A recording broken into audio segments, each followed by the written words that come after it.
Disney Parks cast members of Reddit. What's the strangest thing a child has asked you while on the job? Yesterday, I went to Disneyland and I saw the parade and it was raining during the parade. Everyone was wearing raincoats and the Little Mermaid was in the parade and she was wearing a raincoat too. Why? Well, because everyone else was wearing a raincoat, Ariel wanted to wear one too so she could look like everybody else, is what my castmate friend in the call center that took the call said. We now have a Discord. Check out the server in the link in the description. Story 2. My daughter was 2 to 3 when we went to go see Elsa and Anna, a 4-hour line of which my daughter would shuffle forward whenever it would move and then lie down and sleep on the floor when it didn't. Finally, it was our turn. We walk into the room and there's Elsa and Anna. First question my daughter asks them, "Do you brush your teeth?" Then, after the thing was done and we're leaving, my daughter casually tells me that wasn't really Elsa and Anna. The real ones were probably busy. 4 hours, man. I love the innocence of children, though. Realizing that, oh, that's not Elsa and Anna. The real ones must be busy. That is the only other explanation. Absolutely. Absolutely, kid. Story 3. So, former bus driver here. The strangest question I was ever asked is, where do the bus drivers sleep at night? The kid thought we had houses in the parks and we could choose which one. Best question I've ever been asked was from an adult, and me and the wife still joke about it to this day. I had an uncomfortable stomach that day and I was quite gassy. Thankfully, most of them seemed to be silent. On buses, you hear and smell all sorts of things. Candy, kids screaming, the guy who hasn't bathed all trip, etc., etc. Well, the time came for me to let one rip, so I sank down deep in my seat and tried to bury it as best as I could. What came out of me was the most foul-smelling thing ever released from mankind. Thankfully, again, it was silent. I hoped to God that no one would notice and just attribute it to another bus smell. But about 30 seconds after the deed was done,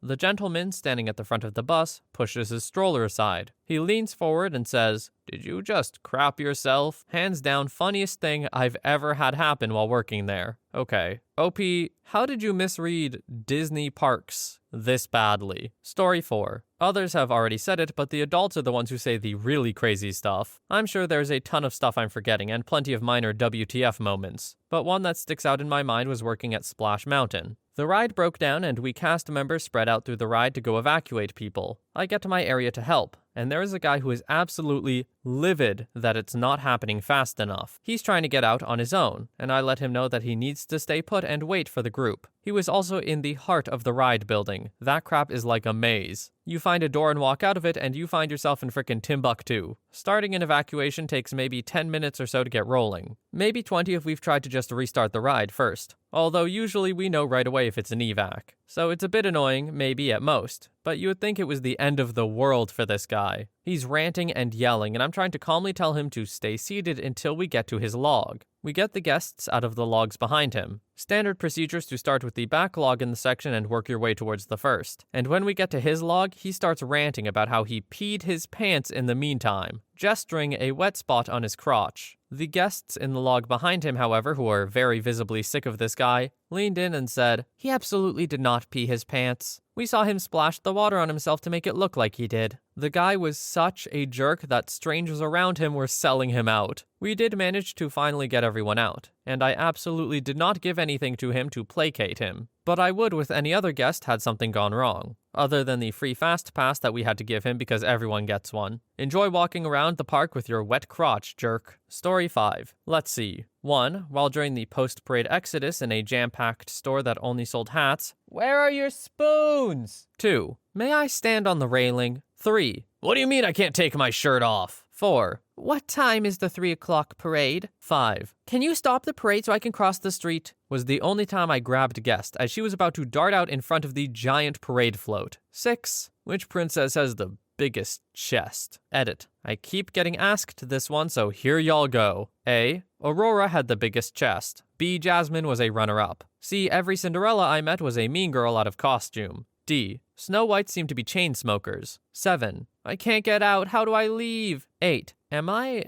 allowed to watch the fireworks? 9. Good Lord, I need me a turkey leg. Where are they, honey? Mama is hungry. This was at 9 a.m., but you do you. 10. I paid for this ticket. I want this thing 50% off. When told no, the lady grabbed it and ran out of the store. Fun times. Edit. Since I had some time to go through my memories, I remembered a few others. I tried to keep them as questions, but some are honorable mentions. 1. When will the rain stop? This is in Florida during the summer. It rained all the time in the afternoon. I always did my best to explain that it's Florida, and the rain will be gone in 20 minutes, just wait. It usually was, but the way people would ask me was like I turned off the Disney weather machine for giggles. 2. Is the castle real? This one always confused me. Is it a real castle? I mean, no, Florida isn't known for its medieval fantasy castles. Although I always had to say that yes, it's Cinderella's castle. Have to always remember to be in character. 3. Can you sneak me down into the tunnels? This happened once in a blue moon. Magic Kingdom had tunnels that run under the park. Cast members use them to get around, and people always want to see what they're like. 4. I need a gift for my girlfriend. I'm about to propose to her and I don't have a ring. This happened more than once. Was fun. The dudes always looked so flustered. 5. Can you call around to check if the other stores have this pin? Pin traders are scary. 6. About pin trading. There's nothing like walking to your break and someone grabbing your lanyard and holding you like it's a magical leash, and then proceed to scrutinize you, your pins, and then drop the lanyard when you don't have anything they want. 7. Why are all these people wearing red? This was a while ago, but Gay Week was a thing for the Orlando area, but they were asked to not call it that. Fun Week, I think it was called. They also only wore red instead of rainbows. Most people figured it out pretty quickly. The ones who didn't were usually so shocked. 8. This didn't happen to me, but a friend of mine who worked parking. She told me that it was very common for parents to be so excited that they forgot their infants or small children in the car. They have people go around and check parked cars very often right after parking. 9. Roommate was a driver on the Kilimanjaro safari. He said that in the event a guest fell over the bridge over the alligator part of the track, they were supposed to speed away. 10. The absolute horniest groups are the Christian groups. They're the ones you find going at it in the bushes like biblical bunnies, or getting trashed at Epcot. Everyone knew to be ready for something weird to happen when the Christian groups were there. Edit. So I guess people want more, so I'll do my best. They aren't really questions, but still. 1. Where can I sit on Splash Mountain to be dry? Drove my friend who worked on the ride nuts. Her answer? On a bench somewhere in Fantasyland. 2. How many of X character are there? 1. There is only one Mickey, one Donald, etc. This is, of course, a lie, but the person asking is an adult. Now, if I said the truth and there's a little kid to the side out of my vision who overhears things, I'd just ruin the magic. So, there's one Mickey. 3. A cast member will not point with one finger. It is considered rude. The Disney point is 2 fingers or the open palm. I still do it to this day because you just get so used to doing it. 4. Splash Mountain almost always has an emergency shutdown every day because someone chickens out and jumps out of the log before the drop. Not like at the top, but it happens. 5. Grad night. Some idiot jumped off of the log in Splash Mountain and pried Brother Bear's club off the ground and tried to get back into the log with it. He slipped and dropped it in the flume. The flume is 9 feet deep at times. 6. Another splash fact. The boats can, and do, sink from time to time. My friend who worked on that ride said the best was when a group of nuns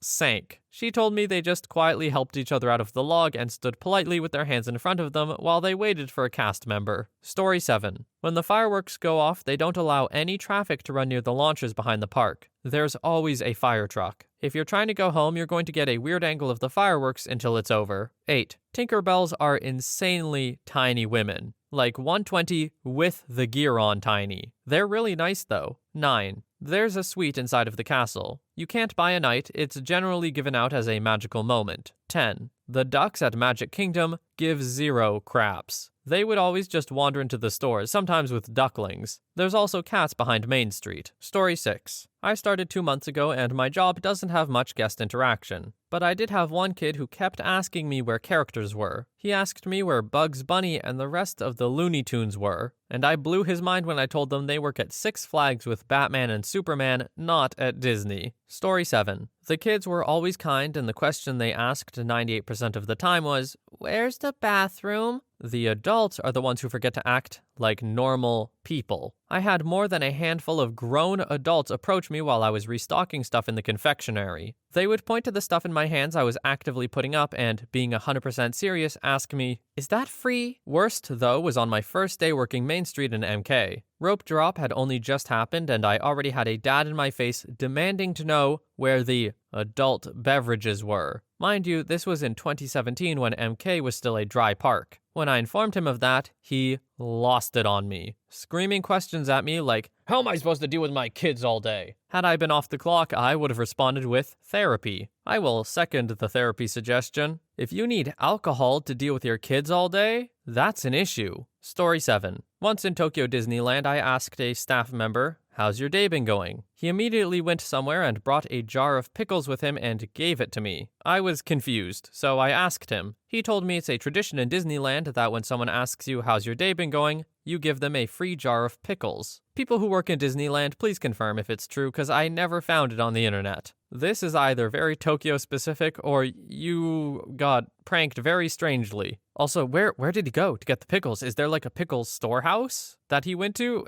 That's so weird. Story 8. Not a cast member, but did have a little kid ask me if I was his dad in front of Thunder Mountain. He decided that my husband and I were his new parents. So he sat down between us and asked if he could have a bite of my husband's Mickey pretzel. My husband distracted him with the Mickey pretzel while I grabbed a cast member to claim a lost child. Cast member told the kid that he knew where his real parents were at. Poor kid started crying that he didn't listen to his mom by not having a hand on the stroller and running ahead of his family. Story 9. Not a Disney Park cast member. I am the strange child. Went to Disneyland back in 2000 or so. I was about 5 or 6 and my first pet goldfish died shortly before we went on the trip. We went to Minnie's house and got to meet her at the end for pictures. I remember there being some cool animatronic goldfish bowl in her house, so I had to tell her how sad I was that my fish had just died, and my mom made me flush him down the toilet. Of course, the actors aren't allowed to talk, so this poor soul playing Minnie had to watch 5-year-old me sobbing for my lost pet, and wasn't able to say a word. That Minnie Mouse actor gave me the most heartfelt, warm, sincere hug I have ever had in my life. Shout out to all of the Disney Park actors who have ever consoled a crying child. I assure you, you made it better. Story 10. I used to be a pirate that did the pirate makeovers in Magic Kingdom, and I had a little boy probably around 7 in my chair. We were talking about how I lived on a pirate ship, of course, and what kind of pirate ship he would want to live on. He asked, very concerned, "How do you take a shower on a pirate ship?"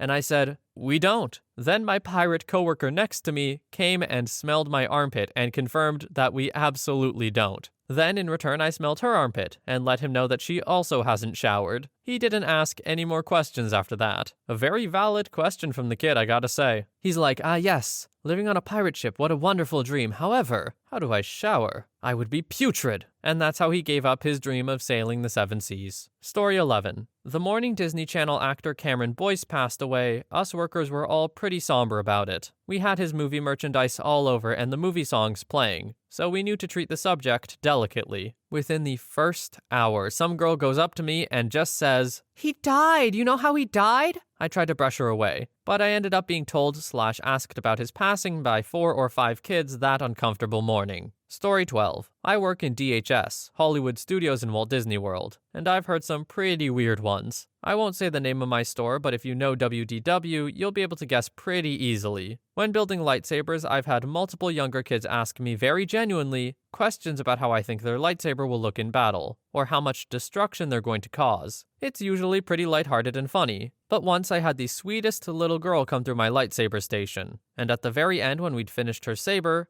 very thoughtfully informed me, "Yay, I'm gonna stab." Name of her brother. The majority of questions I answer are related to Galaxy's Edge. I get asked about 4,000 times a day. Where do we build the fancy lightsabers? Where do we build the droids? Is this the rise of the Resistance? Where do I get the colored milk? You get used to it pretty fast. We have a Jedi Stitch up on the shelf behind the counter. I have to tell 1,000 people a day that we can't sell him because he's a fellow cast member. Last week we gave Stitch a little plastic lightsaber keychain, and a kid asked very sincerely, "Has Stitch ever unalived anybody with that?" But my favorite guest interaction was with an older middle-aged woman, not a child. This lady came in, walked up to the counter, and I was assuming she was going to ask me for directions or something. Instead, she asks me, "Has anyone ever told you that you have the body language of a Muppet?" and then immediately left without saying another word. I have plenty more stories, but that one will stick with me forever. What if you had answered yes? That's a very specific thing to be told. Could you imagine being asked it twice? Two separate, unrelated individuals being like, you have the body language of a Muppet. I would have some serious questions about myself after that. Story 13. Didn't work at Disney, but another worldwide theme park, doing pretty much the exact same thing. Parts of the job were very much to make us more like Disney. Highlights I remember were when I was with one of our characters who obviously can't talk, and I was trying to get a kid to hug the character, and they got confused and gave me a hug. Very, very cute. And also at Christmas working as an elf in the Santa's grotto, when Father Christmas would ask the kids what they wanted for Christmas, and then the parents' faces when the kid said something they weren't expecting. Strangest things, though, are when the parents try to get you to admit that there's somebody inside the costume, when you're within earshot of the kids, and they get quite persistent about it. Obviously, you can never admit that the characters aren't real. Or when it goes the other way and people completely forget that there's someone in the costume at all, and basically let their kids assault the character, especially as a lot of the costumes aren't the easiest to move in and are quite top-heavy, to the extent that one person I was working with got intimately assaulted in costume while I was working with her. Story 14. Not a cast member, but went to Disney one year with my family. It was in November, so it was cooler weather. I was wearing a blue fleece vest that had a little Winnie the Pooh emblem on it, and spent most of my day answering questions from people, because they thought I worked there. Luckily, I'd been to Disneyland enough that there weren't many questions that I didn't know the answer to. I just finished telling some lady how to get to a ride while we were waiting to get popcorn from the carts, when an actual cast member told me that I should work there. I laughed and said, "Can I get paid for today?" She laughed and said, "Sure," and gave me one of the souvenir containers full of popcorn for free. I thought it was a fair day's pay. I love Disney popcorn. Story 15. I will say the weirdest requests I got while working there were from quirky Disney adults who were a bit too into the parks. Case in point, there was an annual pass holder who visited MK at minimum twice weekly with her very young daughters, approximately 4 and 7 years old. The woman treated her children like dolls. She has made them exact replicas of 98% of MK's costumes cast member. One day, her youngest's costume matched mine, and the mom requested a photo. I obliged because that's what Disney would want us to do. Literally 30 seconds after she snapped the picture, the mom began to complain that her daughter really wanted a replica of the standard Main Street USA costume. Only issue was that she just couldn't find the exact skirt fabric despite looking for years. Before I knew it, this woman was telling me, a total freaking stranger, to steal a Main Street ensemble from costuming so that her daughter's whole summer wouldn't be ruined. I'm just floored by the audacity, to be honest. You just know that the kid only wanted it because they were told to want it. These kids were raised to want these things, and that's why they want them. They